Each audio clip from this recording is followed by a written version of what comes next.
So Every Brilliant Thing is essentially a story about a child who tries to comprehend, from a very childlike perspective, trying to comprehend their parents' suicidal depression, and in doing so generates a list of things to live for.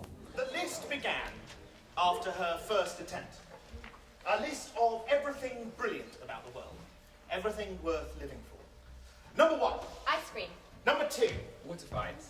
Number 3. Staying up past your bedtime and being allowed to watch TV. Payne's Plough was founded in 1974 by a playwright and a director who were drinking Payne's beer in the Plough pub and christened the company Payne's Plough. And for 40 years it's been exclusively a new writing touring company. So 4 decades of commissioning British playwrights, touring their plays around the UK and internationally. If anything, the thing that unifies the work that we produce and that the company has historically produced is that inquiry into theatrical form. Now, you don't have to do anything. Well, you don't have to answer the questions I give you. You just have to say the word why. Put your seatbelts on. Why? Because cars can be dangerous. Why? Because other drivers don't always pay attention. Why? Because there's a lot to think about when you're a grown-up. Why? Well, there are bills to pay and family and friends to see and relationships to sustain, and there isn't enough time to think about it all. Why? Well, because there aren't enough hours in the day. Why?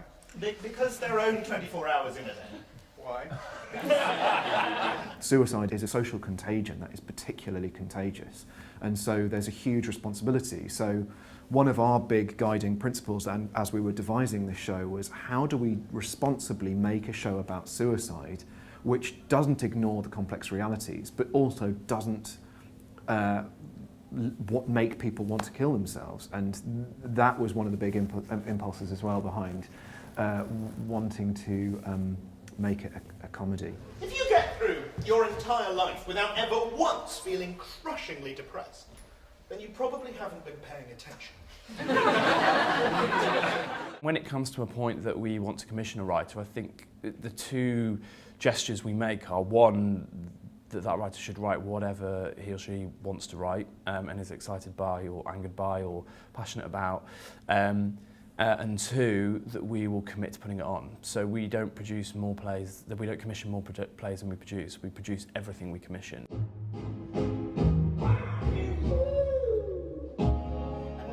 There's a moment in it when Ray Charles sings the word "you," and it sounds like it's coming out of someone else's voice.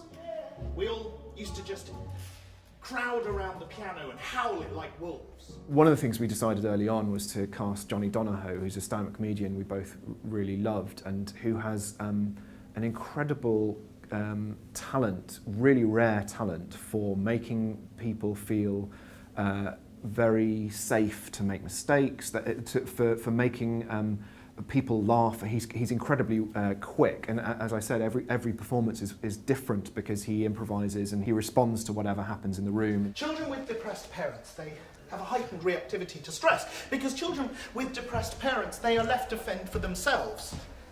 But the real risk, as I perceived it, was that I would one day feel the same as my mum and want to take the same course of action, because along with the anger and the incomprehension was an absolute crystal clear understanding of why someone would want to take their life. There is audience involvement throughout. I suppose it's related to the gesture of what we were trying to do, which was, let's keep the lights up, let's all be here together, talking about something like adults. We were walking through the park, Sam and I, and we got to the middle. And she stopped and bent down, I thought, to do her shoelaces. And I kept on going, and then when I turned around, she looked at me, and she looked me in the eye, and she took my hands, and she said, Will you marry me? I said, yes. Let's kiss later. It's not a philosophy for living, it's not a solution to depression, it's just a way of talking about it and talking about strategies that you can implement in order to try and combat it in your own life.